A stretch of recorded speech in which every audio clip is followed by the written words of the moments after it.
So we're going to go right into agriculture. We started our greenhouse project and we got it off the ground, and our whole plan is to do commercial greenhouses sometime, powered by a medium-sized wind turbine. Our first guest speaker is Carl Jorgensen. Fall of last year, we had a wonderful visit from a group of elders of the HoChunk Nation. They came and met with us, and one of the topics that came up was their desire to augment their treatment of diabetes with fresh organic food. One of the problems on the reservation, and I believe this is a national problem, is the lack of availability of fresh food.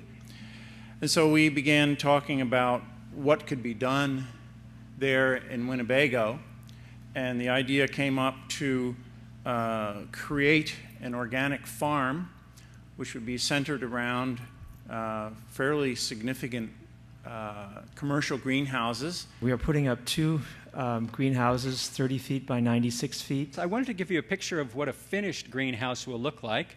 And greenhouse is really kind of a misnomer because a lot of people think of greenhouses as these little things you have in your backyard. These are real serious commercial greenhouses. The greenhouses are basically to extend the growing season. That it will allow us to grow the warm season crops over a longer period of time, starting earlier in the spring and going later into the fall. And we want to grow what to most of us are more familiar vegetable crops, but we also want to grow traditional crops for the HoChunk people. As I've gotten involved in the project, I've started reading Indian Country Today on a regular basis, which is a nationwide newspaper. And they've done a really good job in pointing out what the problems are and describing some of the possible solutions. And in a recent article, they documented how the Center for Disease Control of the National Institute of Health, a U.S. Public Health Service, is actually promoting traditional foods as a diabetes safeguard. Quote, "Research had showed us that maintaining the relationship among land, community, and local traditional foods supports traditional health practices. We also learned that these foods are an expression of sovereignty and identity for indigenous people, and we wanted to honor that." So, yes, I'd say our timing couldn't be more perfect.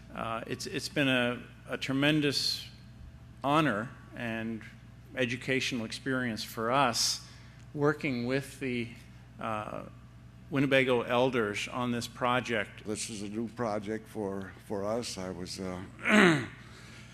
greatly honored to meet these gentlemen here who are doing what I say is above and beyond the call of duty.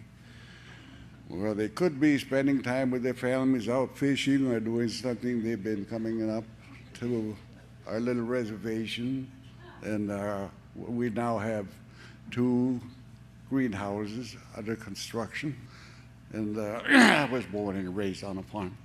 My mother, she used to always plant a big garden, and there's a lot of work for us kids, so it's something that I'm familiar with, and I enjoy doing that kind of work. When I'm out on one of my little tractors, I'm in my glory. You know? The project is ongoing in a way that we want to make it a model of sustainability so that other tribes in other areas can learn from our experience here and the experience of the HoChunk elders. And we can replicate this throughout Indian country. Before we set the posts in the ground that support the greenhouses, Werner did the traditional prayers. And in this case, we're really trying to re-enliven what was the traditional agricultural practices of Native Americans. All of the tribes understood agriculture, understood plants, had spiritual relationships with plants, And that's what we want to bring back. If it can't be duplicated in another area, it's not sustainable. So far, everything we presented can be duplicated. There's a big world out there, and it all needs to be revitalized. And these model communities, sustainable, healthy communities, are vital.